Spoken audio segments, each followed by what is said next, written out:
Welcome to Faith and Freedom. For the next few minutes, we hope to inform, inspire, and encourage you as we discuss the legal victories and challenges to your fundamental freedoms and religious liberties. Faith and Freedom comes to you from Liberty Counsel, a civil liberties education and legal defense organization.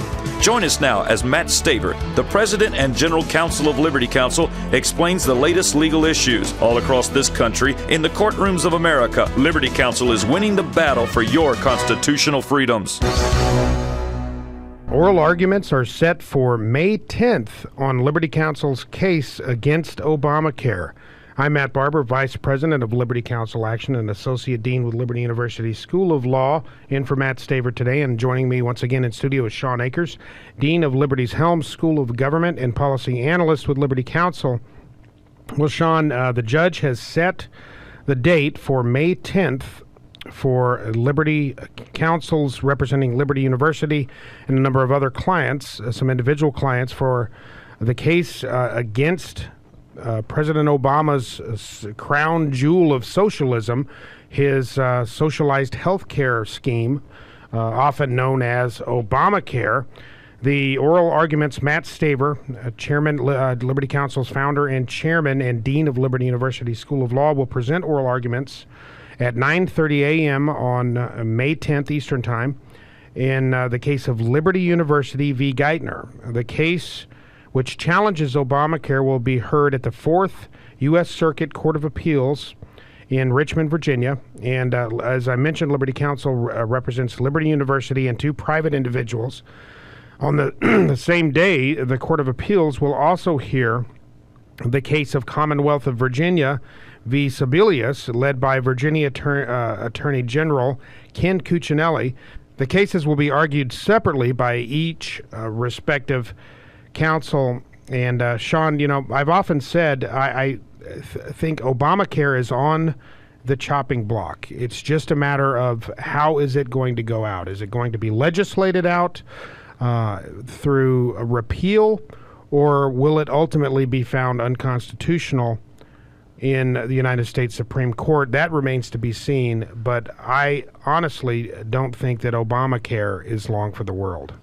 Matt, this is one of those situations that may have a silver lining to it, because C.S. Lewis said that pain is God's megaphone to rouse a deaf world. And what we may see here is that Obama, in overstepping even the ultra-liberal bounds that he thought he had, may have awakened a sleeping giant, because what you're seeing is both individuals, institutions, and the states themselves rising up and saying, you know what, this is not a good idea, but we're not going to take it lying down. And you're seeing brand new avenues. We are seeing, you just pointed out that we don't know how Obamacare is going to fall, but that's not because we don't know how to attack it. It's because it's being attacked so effectively from so many different angles, whether it's going to be declared unconstitutional or parts of it declared unconstitutional through an individual route or through the states or through whatever, when it finally reaches the United States Supreme Court, we don't know. But we do know that it's fairly apparent that the bill just went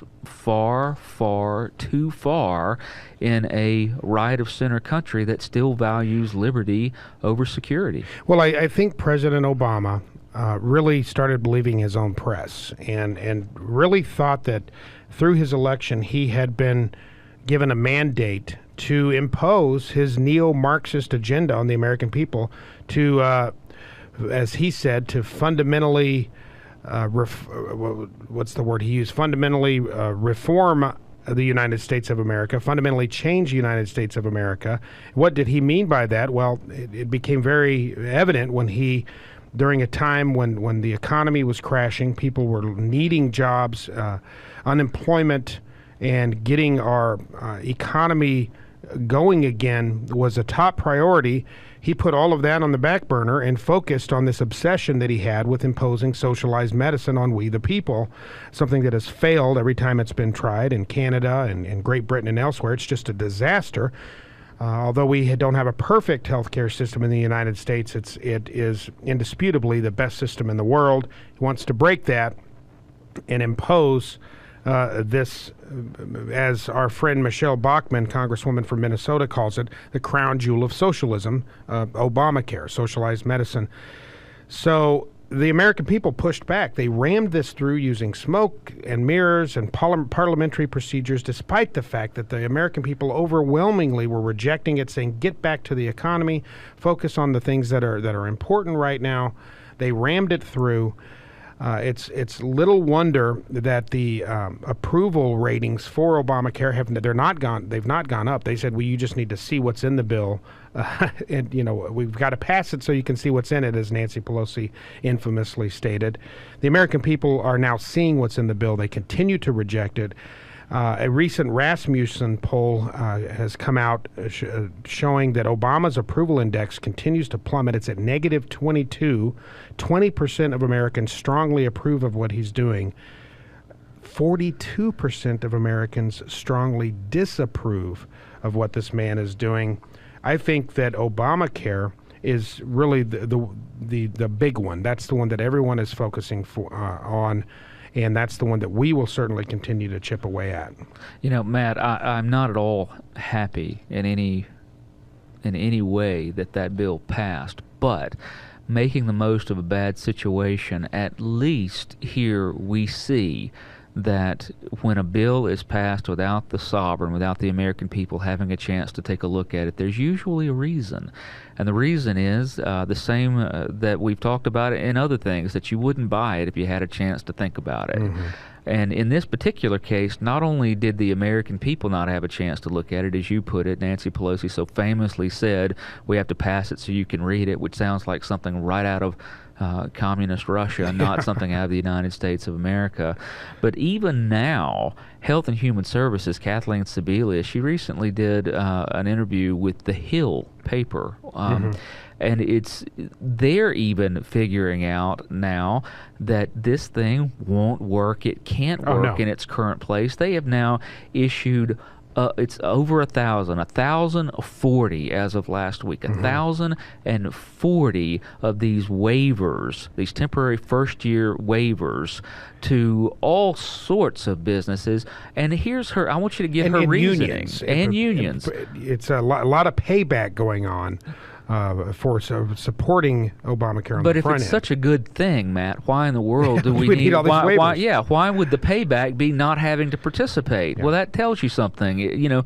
That works in situations of torture and punishment, not something that's supposed to be good for everybody, like this panacea of universal health care. But here's what Kathleen Sebelius said about these 1,040 temporary waivers. Quote, "We don't want to take away people's health insurance before they have some realistic other choices."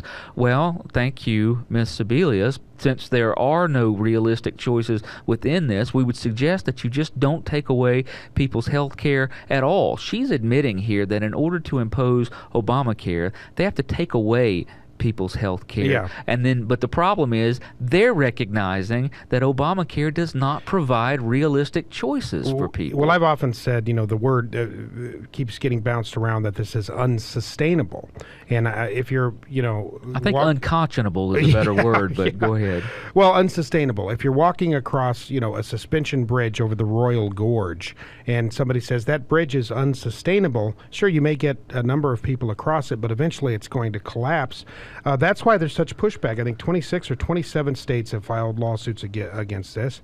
It has an unconstitutional individual mandate. Judge Vinson in Florida has said that this wipes out the whole piece of legislation, the whole law. Liberty Counsel is challenging both the individual and the employer mandates as unconstitutional. And but additionally, Shawn, most states right now, as everyone knows, are experiencing significant budget gaps, and this creates a tremendous financial burden to try to adhere to the dictates of the federal dictates from down on high of Obamacare. They're looking at their budget, they're getting out the checkbook, they're looking at their ledger and saying, there is no possible way we can do this. We will go bankrupt as a state. So there is no possible way that this can be implemented. It will implode ultimately, so it needs to be wiped clean, needs to be wiped away. Yes, we need health care reform, legitimate health care reform that is workable, that is doable, and that does not trample upon the United States Constitution. So again, May 10th, 2011 at 9:30 a.m., Matt Staver will be arguing in the case Liberty University v. Geithner. We ask for your prayers. Ask that the judges that will have open ears to hear, and that they will be granted wisdom, knowledge, and understanding, that we can move forward with undoing this very dangerous piece of legislation. To learn more about Liberty Counsel, go to lc.org or give us a call at 800-671-1776. Become a part of the Liberty Counsel team.